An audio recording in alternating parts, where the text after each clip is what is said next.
¿Qué tal? Mi nombre es Sofía Nieves Amaya y el tema que me ha tocado es sensibilidad. Así que bueno, les voy a hablar sobre esto durante unos minutos. Voy a definir qué es sensibilidad, qué es sensación, percepción. Les voy a comentar sobre la clasificación de la sensibilidad, las alteraciones, las patologías, un poco sobre las vías, las lesiones de la primera y segunda neurona. Bueno, voy a comenzar por definir. La sensibilidad es la capacidad de los organismos para reaccionar a estímulos externos e internos. La sensación es la percepción consciente de un estímulo físico o químico por medio de los sentidos. Y la percepción es un conjunto de sensaciones. Es decir, al ingresar una sensación es comparada con otras sensaciones a través de la memoria. A la sensibilidad se la puede clasificar en sensibilidad general y sensibilidad especial. La sensibilidad especial implica la sensación vestibular, la gustación, la olfacción, la visión, la audición. Y la sensibilidad general es cuando los receptores se encuentran distribuidos por todo el cuerpo. Dentro de la sensibilidad general encontramos sensaciones exteroceptivas, propioceptivas, biselar e interoceptivas. Las sensaciones exteroceptivas se originan en los órganos sensoriales de la mucosa o de la piel. Responden a estímulos externos o a cambios del medio ambiente. Comprenden el dolor, la temperatura y el tacto grueso. La vía espinotalámica anterior o táctil protopática conduce sensaciones táctiles groseras, es decir, movimientos groseros del cuerpo. Los receptores aquí son los discos de Merkel, los corpúsculos de Meissner y la raíz de folículos pilosos. La vía espinotalámica lateral es la sensibilidad superficial consciente. Conduce el dolor, el frío, el calor. Los receptores aquí son los corpúsculos de Ruffini, los corpúsculos de Cross y las terminaciones nerviosas libres. Después tenemos la sensibilidad interoceptiva. Consiste en las sensaciones internas que tenemos conscientes, como el ritmo cardíaco, la respiración. Todo esto se da a través de las vías de Gold y Burdach. Los receptores aquí son los corpúsculos de Pacini, los husos musculares y los órganos tendinosos de Golgi. Por otro lado tenemos la sensibilidad inconsciente, es la espinocerebelosa directa. Aquí aparecen las posturas, las actitudes y los movimientos automáticos que realizamos sin la participación de la conciencia.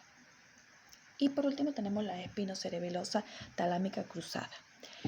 Las lesiones de las vías y de los centros dolorosos producen pérdida de la sensibilidad del lado opuesto. También existen patologías de la sensibilidad, como dije en un principio. La sensibilidad puede ser alterada desde el receptor. Puede afectar el nervio periférico, el ganglio espinal o puede afectar a más de un nervio y la pérdida de la sensibilidad será homolateral. Todo esto puede darse a diferentes niveles, según diferentes niveles. Es decir, al nivel de la corteza hay una pérdida total de la sensibilidad del lado opuesto. Al nivel del tálamo óptico hay una pérdida total de la sensibilidad, ya que todas las vías pasan por el tálamo. Al nivel del tronco encefálico, aquí puede variar. Puede haber una pérdida total o parcial según la estructura del tronco encefálico por donde se produce la lesión. Y a nivel de la médula puede ser sección medular completa, hemisección o solamente los cordones posteriores. Por otro lado tenemos las alteraciones en la sensibilidad. Entre ellas están la anestesia, la disestesia, la asterognosia, la hiperestesia, la hemianestesia y la parestesia. La anestesia es la pérdida total de la sensibilidad. La disestesia es la sensibilidad alterada, o sea, son sensaciones molestas ante estímulos ordinarios. La asterognosia es la pérdida del reconocimiento del objeto mediante el tacto. Esto se da por la lesión de las vías de Gol y Burdach. La hiperestesia es cualquier tipo de sensibilidad aumentada, es decir, hay una sensación de quemazón, es como una sensibilidad exagerada. Después está la hemianestesia, que es la pérdida de la sensibilidad de la mitad del cuerpo o parcial. Y por último, la parestesia, que son sensaciones anormales que se desencadenan en la ausencia de estímulos adecuados.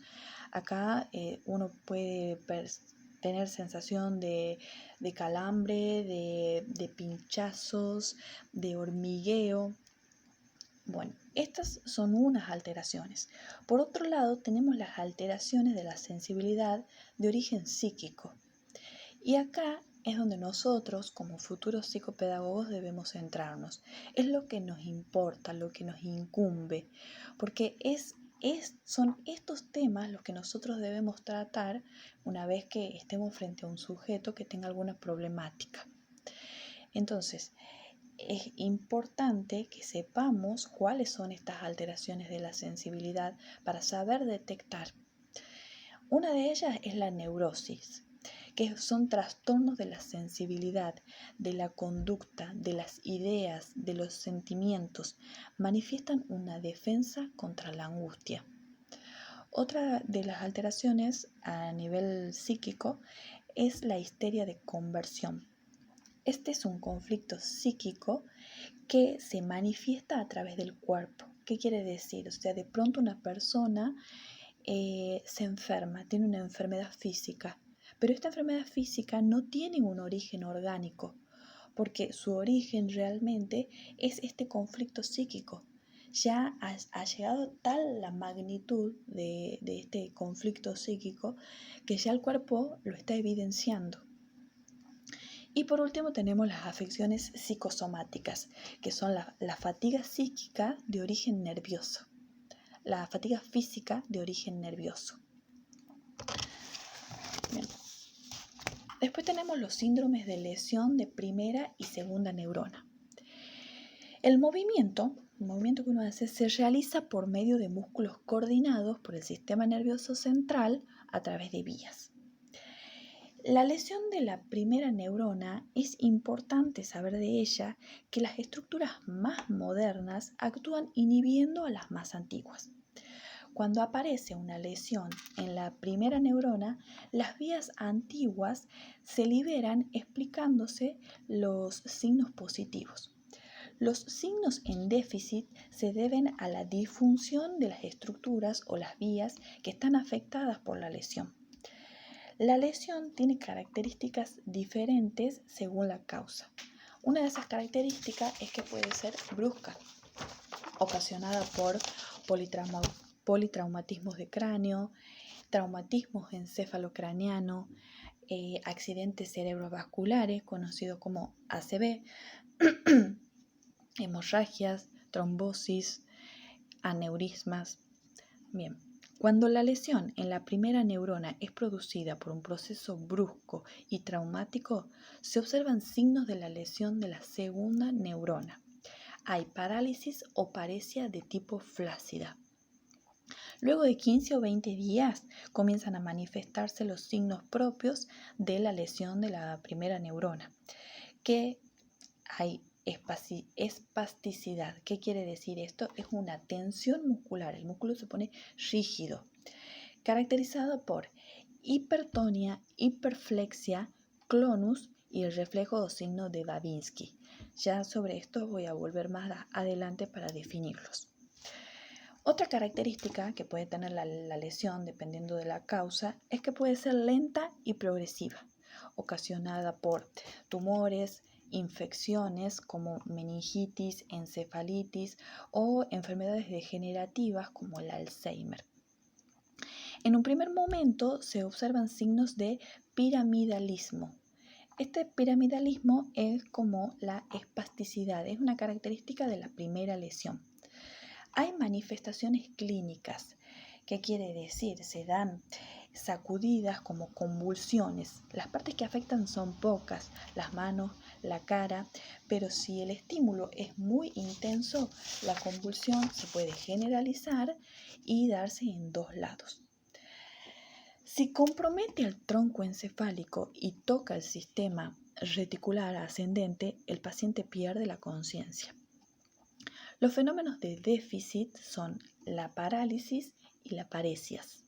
Y los fenómenos impositivos son, como he nombrado recién, la hipertonía, la hiperflexia, el clonus y el signo o reflejo de Babinski.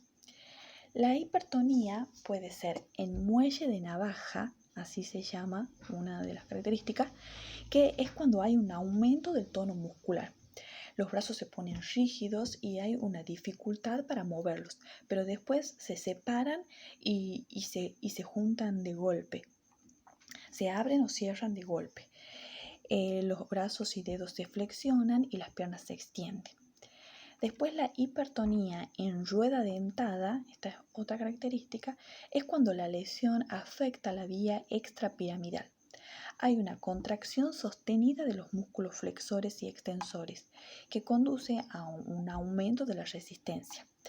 Puede estar interrumpida por sobresaltos musculares regulares. Por otro lado está la hiperflexia, que puede ser policinética. ¿Qué quiere decir? Que se dan muchas respuestas ante un mismo estímulo. Tiene varias respuestas ante un mismo estímulo. El clonus es una respuesta patológica caracterizada por sacudidas rítmicas e involuntarias, como por ejemplo temblores en las manos, en los pies, en la rótula. Y el signo o reflejo de Babinski consiste en que el dedo gordo se va hacia afuera y los demás dedos se abren en forma de abanico. Cuando se produce esto en una persona adulta, es una enfermedad orgánica. Pero cuando se produce en un bebé recién nacido, es normal. En ellos sucede esto y perdura más o menos hasta los 18 meses aproximadamente. Bueno, hay marchas características de cada lesión, de la primera lesión, de la lesión de la primera neurona. Las marchas características de estas son la marcha de guadaña y la marcha de tijera. La marcha de guadaña es cuando el brazo se pega al cuerpo recogido por la mano que se dirige al cuerpo. Hay las piernas, están extendidas y hay una rotación de la planta de los pies hacia adentro. Esta marcha es característica de la cuadriplegia. Y después está la marcha de tijera, que es cuando las rodillas están hacia adentro y chocan entre sí. Las piernas se cruzan y también hay una rotación de la parte anterior de los pies y esta marcha se ve cuando hay paraplegia. Bueno, por último voy a hablar de la lesión de la segunda neurona. Esta lesión promete siempre parálisis flácida, es decir, fenómenos de déficit. Como había nombrado hace rato, los fenómenos de déficit está la parálisis y la paresias. Entonces, esta lesión de la segunda neurona siempre promete